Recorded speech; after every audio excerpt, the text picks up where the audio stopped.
Olá, Deus abençoe tua vida em nome de Jesus. Um bom dia, uma boa tarde, uma boa noite, depende do lugar onde você se encontra.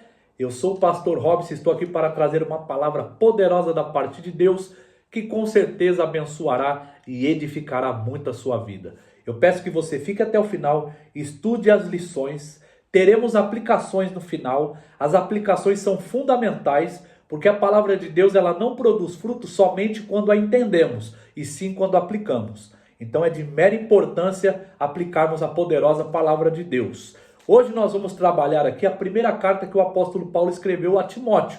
Uma carta pastoral, uma carta para a liderança eclesiástica, a liderança da igreja. Se você ainda não frequenta uma igreja, você vai aprender qual igreja você deve frequentar e qual a doutrina você deve seguir. Se você já frequenta uma igreja, você vai saber avaliar se essa doutrina é uma sã doutrina que produz uma transformação genuína e verdadeira. E se você é um líder, você também vai saber avaliar as situações, as circunstâncias e as coisas através da vontade da palavra de Deus e saber se a tua conduta, a tua liderança está honrando e glorificando ao Senhor. Então, esse ensino que eu estarei trazendo aqui afetará todas as áreas da sua vida, todas as áreas, área espiritual, área emocional, área física, área familiar, área pessoal, área matrimonial, local de trabalho, tudo será afetado. Por quê? Porque uma boa doutrina te levará a ter um pensamento sadio, consequentemente a uma conduta sadia e consequentemente a um resultado, a um destino sadio. Uma falsa doutrina te levará a um pensamento errôneo, consequentemente a uma conduta errônea e consequentemente a um relacionamento, a um destino e a um resultado também errôneo. Então a sã doutrina é de mera importância. E antes de dar a ênfase na exposição aqui dos dois versículos, nós vamos ao capítulo 3, versículos 14 e 15, ver a ideia original que o apóstolo Paulo tinha em mente quando ele escreveu essa epístola. O que o Espírito Santo tinha em mente quando inspirou o apóstolo Paulo a escrever essa carta? Nós temos que fazer esses questionamentos. Olha o capítulo 3, do versículo 14 e 15. Escrevo-te estas coisas, esperando e ver-te em breve. Olha a prioridade de Paulo aqui. Para que, se eu tardar, fique ciente de como se deve proceder na casa de Deus, que é a igreja do Deus vivo, coluna e baluarte da verdade. Nesse mundo de mentiras, a palavra de Deus é a única verdade. E foi para isso que a igreja foi estabelecida.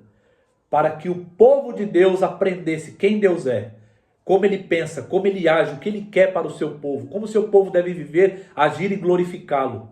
Porque Deus, ele só é glorificado quando o propósito dele é cumprido. É a única maneira de Deus ser glorificado. Deus não é glorificado quando estamos cantando hinos na igreja, que muitas vezes estamos louvando ele com os lábios e o coração está longe. Deus só é glorificado quando tudo tem um propósito. E nós vimos aqui o propósito da igreja, o propósito que o apóstolo Paulo escreveu a Timóteo. Para que, se ele tardasse, ele queria ver Timóteo, ele queria ir visitar Timóteo. Mas se ele demorasse a ir, Timóteo soubesse como se comportar, como se conduzir na igreja do Deus vivo, que é o pilar e o baluarte da verdade. Isso é muito sério, porque a igreja não é um escritório, não é uma empresa, não é uma escola, não é nossa casa, é a casa de Deus. Jesus Cristo comprou a igreja com seu sangue precioso. Por isso que o apóstolo Paulo escreveu a Timóteo, para que ele se mantivesse firme na igreja que ele estava pastoreando em Éfeso e protegesse, preservasse os padrões genuínos do verdadeiro evangelho contra os falsos mestres e as falsas doutrinas. Por quê? Uma meia verdade não é verdade. Uma meia teologia não é teologia. Uma meia doutrina não é doutrina. Só que muitas pessoas caem nesse engano. Eu vou falar pelo lado dos membros, das pessoas que frequentam as igrejas. O que elas estão fazendo hoje? Elas colocam na sua mentalidade assim: o que importa é se sentir bem. Eu não ligo para a doutrina. Se eu me sentir bem naquele local, que mal tem? Há muito mal. Como eu disse no início do vídeo, uma falsa doutrina te leva a um falso pensamento, a uma falsa conduta e a um falso destino. E tudo que envolve o teu destino, você deve dar uma atenção dobrada. Porque o teu destino é algo muito importante. É para onde você vai. É para onde você está levando a tua família. É para onde você está conduzindo as pessoas que Deus confiou a você. Então isso é de mera importância. Não frequente uma igreja pensando assim: o que importa é se sentir bem. A igreja não foi feita para você se sentir bem. Se sentir bem é consequência. É por isso que, infelizmente, hoje, muitas vezes, não conseguimos distinguir uma pessoa que é cristã e uma que não é, por causa desse engano. As pessoas não estão ouvindo a sã doutrina. Inclusive, Paulo, escrevendo a Timóteo na sua segunda carta, ele disse que nos fins dos tempos as pessoas não iam querer dar ouvido à sã doutrina, mas iam fazer mestres para si mesmos, para satisfazer os seus próprios deleites. Que você não seja uma pessoa assim. E se você estiver vivendo dessa maneira, que você se arrependa e aprenda aqui comigo o que é a sã doutrina e como devemos nos conduzir para glorificar e honrar o nome do Senhor. Outro erro muito comum que acontece agora da parte da liderança é que o evangelho, ele exige, ele requer mudança. Não tem como você desfrutar do reino de Deus, não tem como você desfrutar da plenitude do Espírito Santo sem haver mudança. É por isso que Jesus Cristo, na sua primeira ministração, em Mateus capítulo 4, versículo 17, ele disse: arrependei-vos, pois é chegado o reino dos céus. A primeira palavra que ele usou foi arrependei-vos. Mude a sua mentalidade, para que você desfrute os valores do reino que já estava presente ali através dele. Então não tem como você viver o evangelho sem transformação, não existe isso. Nós somos salvos pela graça, mediante a fé, para as boas obras. As boas obras, elas não me salvam, mas elas evidenciam, elas testificam que eu sou salvo. Se eu mentia, eu não minto mais. Se eu roubava, eu não roubo mais. Se eu adulterava, eu não adultero mais. Se eu idolatrava, eu não idolatro mais. Se eu era uma pessoa explosiva, eu não sou mais. Isso é transformação, é novidade de vida. É isso que o evangelho causa na vida das pessoas. É um testemunho genuíno. Agora nós somos cidadãos do reino. E o que os falsos mestres fazem? O que eles estavam fazendo? Eles sabem que o evangelho genuíno requer mudança, requer transformação. Então o que eles fazem? Eles não querem mudar, eles mudam a verdade. Eles mudam a doutrina. Eles mudam a teologia. E aí arrastam um monte de pessoas para o abismo. Porque se um cego guiar outro cego, ambos cairão no buraco. E é por isso que eu estou aqui, para você não cair no buraco, é para você desviar dele. Existe um termo muito importante que nós precisamos conhecer, que se chama verdade absoluta, ou padrões absolutos, que são estabelecidos por Deus. E nenhum homem é qualificado para mudar ou substituir. E todo aquele que fizer isso prestará contas. Por isso que em Gálatas capítulo 1, versículo 8, o apóstolo Paulo disse: ainda que um de nós ou um anjo pregar outro evangelho, seja considerado anátema, seja amaldiçoado.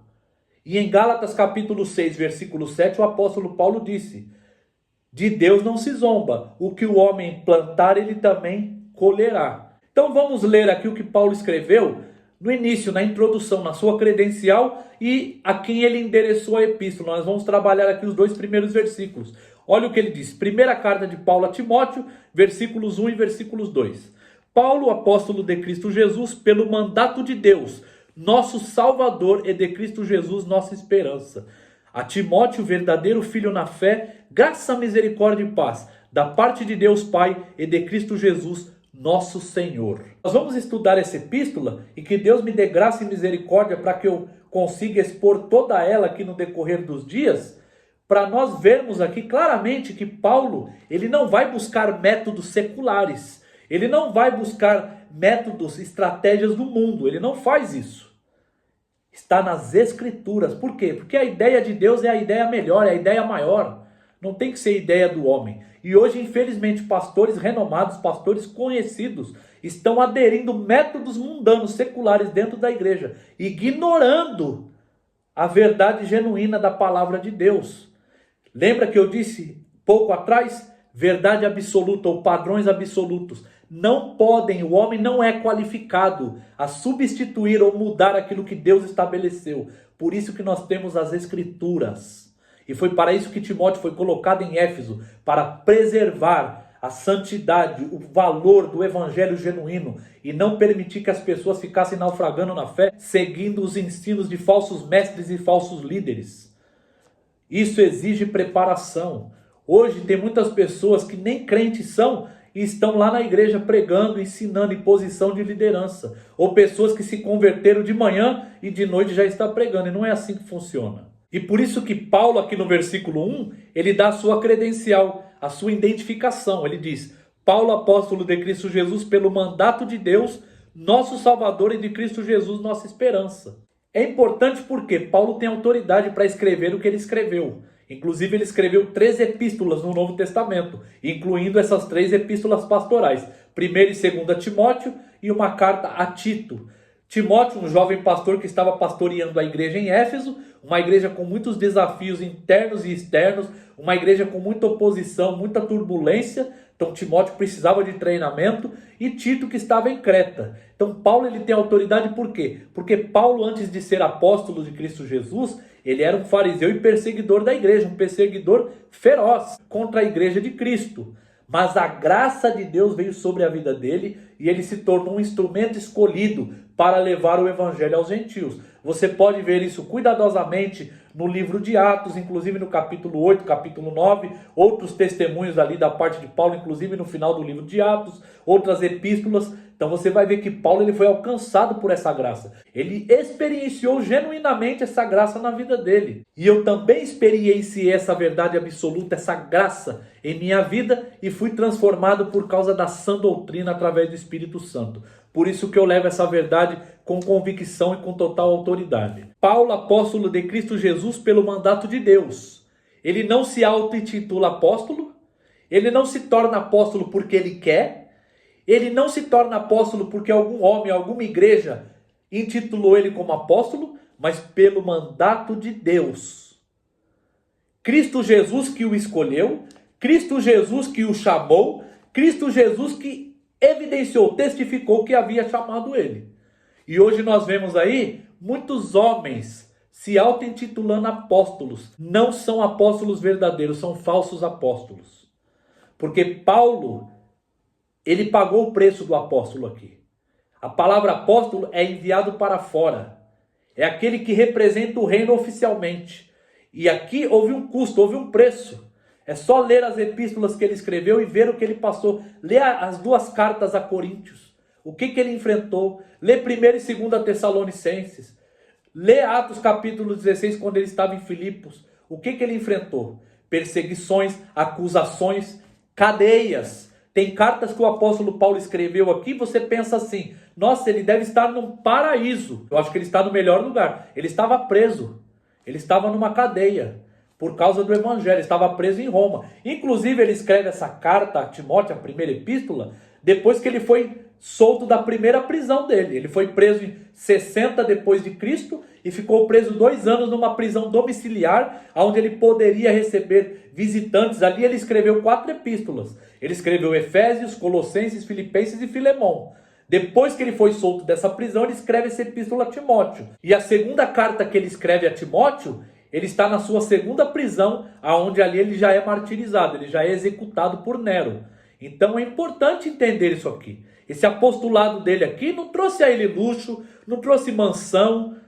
Inclusive o apóstolo Paulo, João Batista, nos dias de hoje, como as pessoas iam considerar ele? Porque as pessoas hoje são carnais. Elas avaliam as coisas através da visão mundana, carnal, secular, e não através dos olhos de Cristo. A igreja que se achava rica em Apocalipse, Jesus chama ela de pobre. E a igreja que se achava pobre, Jesus chama ela de rica. Então nós temos que perceber aqui que a visão teocêntrica, a visão da sã doutrina, é oposta a essa visão secular mundana. E hoje nós vemos esses falsos apóstolos brincando com as coisas de Deus e a multidão seguindo eles. Então Paulo, apóstolo de Cristo Jesus, olha de quem ele é apóstolo. Pelo mandato de Deus, nosso Salvador, e de Cristo Jesus, nossa esperança. Ele vai citar 2 títulos importantes aqui. Deus, nosso Salvador. Primeiramente, ele não diz Deus, meu Salvador. Ele não é egoísta. Deus, nosso Salvador, o Salvador da igreja. Por que ele chama Deus de Salvador aqui? Porque os falsos apóstolos ensinavam, os falsos mestres, estavam ensinando, inclusive na igreja de Éfeso, que havia outros meios de salvação. Havia outras formas de ser salvo. E eu vou lhe dizer uma verdade aqui muito clara. A forma mais rápida de ir para o inferno é o homem tentar se salvar por si mesmo. Porque não há salvação em outro nome a não ser o nome de Jesus, através da vontade de Deus. Deus é a fonte da salvação. A salvação vem dele. Salvação não é plano B, salvação é plano A. É a prioridade de Deus é salvar, é redimir o homem caído. É isso que as escrituras enfatizam de Gênesis a Apocalipse. Não busque salvação em outras áreas, em outro lugar, em outras pessoas, em outras coisas. Deus é a fonte de salvação. E a fonte de esperança? Cristo Jesus, nossa esperança. Hoje as pessoas estão frustradas, desanimadas, desapercebidas, perdendo a identidade, porque estão colocando esperança, expectativas em coisas temporais, em pessoas, em coisas que não têm sustentabilidade. A maneira mais rápida de você se frustrar é colocar esperança ou em alguém ou em alguma coisa. Porque a esperança está em Cristo Jesus. Não há esperança viva sem Cristo Jesus. Ele é a fonte de esperança. Por isso que o apóstolo Paulo escreveu epístolas mesmo quando estava preso. Ele sabia quem ele era e por que ele estava ali, qual era a esperança dele. Essa esperança aqui é esperançar. Não é uma expectativa que você tem dúvida se vai acontecer ou não, porque Deus é um Deus de verdade absoluta. Aquilo que ele fala se torna verdade, é lei, é princípio, não tem como voltar atrás. A palavra dele não volta vazia. Por isso que deve ser a nossa esperança. E é uma das qualidades do cristão maduro. O cristão maduro, ele tem a esperança em Cristo Jesus. O mundo está desabando, as coisas estão acontecendo, catástrofes, mas a gente tem que colocar a nossa esperança em Cristo Jesus. Ele é a nossa esperança. Aonde você tem depositado a sua esperança? Isso é uma palavra importante, principalmente para o início do ano, onde as pessoas começam a colocar esperança em coisas que não vão trazer a ela o resultado que elas esperam, ou trarão a ela resultados superficiais, temporários, e isso vai passar e ela vai se frustrar de novo. Cristo Jesus é a nossa esperança, porque ele não falha, ele é o Senhor. Por isso que Paulo diz, Cristo Jesus, nossa esperança. Ele é o Cristo, o enviado, o ungido de Deus que veio redimir o homem caído. Por isso que ele é a nossa verdadeira e única esperança. E no versículo 2 ele vai dar detalhes do destinatário, a quem ele escreveu, a quem ele endereçou a carta. A Timóteo, verdadeiro filho na fé, graça, misericórdia e paz da parte de Deus Pai e de Cristo Jesus, nosso Senhor. Timóteo era filho de mãe judia e de pai grego. A sua mãe se chamava Eunice, sua avó se chamava Loide. Eram mulheres de fé. Elas influenciaram muito Timóteo na fé, na conduta, no temor ao Senhor. Olha a importância da influência e da estrutura familiar. Paulo encontra Timóteo em Listra. E a partir dali, Timóteo passa a acompanhar Paulo nas suas viagens missionárias e implantações de igrejas. E por que Paulo aqui chama Timóteo de verdadeiro filho na fé? Porque fé não é o quanto você alcança, é o quanto você suporta. E Timóteo não abandonou o barco, mesmo quando acompanhando Paulo em suas viagens missionárias e implantações de igrejas, eles eram desafiados, perseguidos, caluniados, atacados. Muitas vezes Paulo enviou Timóteo em diferentes locais, como em Tessalonicenses, como em Filipenses, como em 1 Coríntios. Nós vemos que Timóteo era enviado para avaliar como a igreja estava se conduzindo, exortar os irmãos, e viu que o evangelho era desafio, não era fácil. Mas mesmo assim ele não abandonou o barco. Por isso que agora ele está em Éfeso, pastoreando a igreja por ele mesmo. Paulo viu que ele era capaz de fazer aquilo. Assim como Josué acompanhou Moisés por anos, antes de se tornar ali o líder que conduziu o povo à terra prometida. Nós vemos então aqui um fundamento, um princípio muito importante. Por isso que ele é chamado de verdadeiro filho na fé. Não abandonou o barco. E você tem abandonado o barco? Você tem deixado para trás quando viu que a coisa é difícil, é desafiadora? Viu que as coisas não estão funcionando como você gostaria? Ou na conveniência que você espera? Seja firme, seja um verdadeiro filho na fé. Graça, misericórdia e paz. Interessante isso. Um detalhe importante aqui. Porque em todas as epístolas, tirando 1 e 2 Timóteo, em todas as epístolas, Paulo escreveu 3 epístolas, ele diz graça e paz da parte de Deus Pai e do Senhor Jesus Cristo. Mas aqui ele adiciona uma palavra, misericórdia. Ele diz graça, misericórdia e paz. Por que ele diz isso? A palavra misericórdia é colocar o amor em nossa miséria. Graça é você receber aquilo que você não merece. Agora a misericórdia é você não receber o que você merece. E Tiago, na sua epístola, no capítulo 3, versículo 1, ele diz assim: meus amados irmãos, não vos torneis muito de vós mestres, sabendo que havemos de receber maior juízo. E um pastor, um líder, que não tem a misericórdia de Deus, que não vive pela misericórdia de Deus, ele está em desastre, ele está em perigo. Porque não são as nossas habilidades, não são os nossos status, títulos acadêmicos, não são as nossas forças, mas sim a misericórdia de Deus é o que nos sustenta. Essa é a causa de não sermos consumidos, por causa das misericórdias de Deus. Lamentações capítulo 3, versículos 23. Graça, misericórdia e paz. Graça é a causa, paz é consequência. Você não terá paz até que você tenha recebido a graça.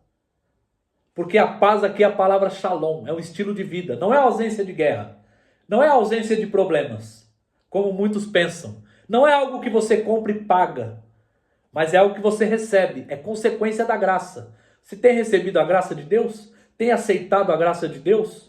A graça genuína e verdadeira através do verdadeiro evangelho, através de Cristo Jesus? Deus é a fonte da graça, Deus é a fonte da misericórdia, Deus é a fonte da paz. Da parte de Deus Pai e de Cristo Jesus nosso Senhor. Deus Pai, você só pode chamar Deus de Pai se Cristo Jesus for o seu Senhor. Aquele que tem domínio, autoridade suprema sobre a tua vida, sobre a tua casa, sobre os teus negócios, sobre a tua saúde, sobre tudo que você é e faz. Ele é Senhor da sua vida? Por isso que Cristo Jesus é o nosso Senhor. Por isso que Deus é o nosso Pai. Por causa de Cristo Jesus, Ele é a fonte, Ele é o sustento, Ele é a rocha, Ele é o alicerce. Ele é a videira verdadeira, Ele é a vida. É nele, porque dele, por ele, para ele são todas as coisas. Por isso que Paulo escreve dessa maneira. Eu darei ênfases aqui em outras exposições. Isso aqui é só uma pequena introdução. Que você preste muita atenção, veja os vídeos quantas vezes for necessário. O mais importante é produzir em você uma vida genuína, a maneira que você fala, se conduz, pensa, age, se veste, os lugares que você frequenta, as decisões que você toma, sejam totalmente baseadas na palavra de Deus para glorificar e honrar o nome dele. Então vou lhe dar aqui 3 aplicações. A primeira é, se você faz parte de algum grupo, seja nas redes sociais ou pessoal, que somente discutem, falam, trocam experiências, mas não edifica, não traz transformação, não traz resultado, pula fora, cancela, corte isso fora e se volte, se submeta à sã doutrina. A sã doutrina ela tem os 3 E's, grava comigo: evangelizar, educar e edificar. É para isso que serve a sã doutrina. Evangelizar, fazer Deus, Jesus Cristo, Espírito Santo conhecido a você, o caráter deles, o propósito deles. Educar é você aprender os princípios não criados, inventados pelo homem, mas estabelecidos por Deus, verdade absoluta. E edificar, você se torna uma pessoa melhor, você se torna uma pessoa parecida com Cristo, você se torna a pessoa que Deus estabeleceu que você seja. Então é para isso que serve reuniões, estudos, conversas, para evangelizar, educar e edificar. Se não for fazer essas 3 coisas, abandone. Segunda aplicação, você tem sido um verdadeiro filho na fé? O quanto você suporta e não o quanto você alcança? Diante de uma oposição, diante de uma perseguição, diante de uma afronta, de uma crítica, tem se mantido firme ou tem abandonado o barco? Lembrando que aquele tempo era muito pior que agora. E eles suportaram, eles glorificaram ao Senhor. Você tem suportado ou tem abandonado o barco? Seja firme e maduro. É para isso que essa doutrina é estabelecida. Para nos dar uma vida santa, sadia, firme. Uma vida madura. Uma vida corajosa no Senhor. E a terceira aplicação é você meditar profundamente nesses 2 títulos que Paulo usou aqui. Para Deus e para Jesus. Deus nosso Salvador e Cristo Jesus nossa esperança. Deus é a única fonte de salvação. Não há outra fonte de salvação. E se Deus está falando com você, não rejeite, não se distraia, receba, leve a sério, porque a prioridade dele é salvar. A esperança verdadeira e a esperança genuína, aquela que não nos frustra, não nos desaponta, está em Cristo Jesus. Coloque a sua esperança nele. Medite nessas verdades profundamente, aplique o que foi ensinado aqui hoje, que Deus lhe abençoe, nos vemos em breve.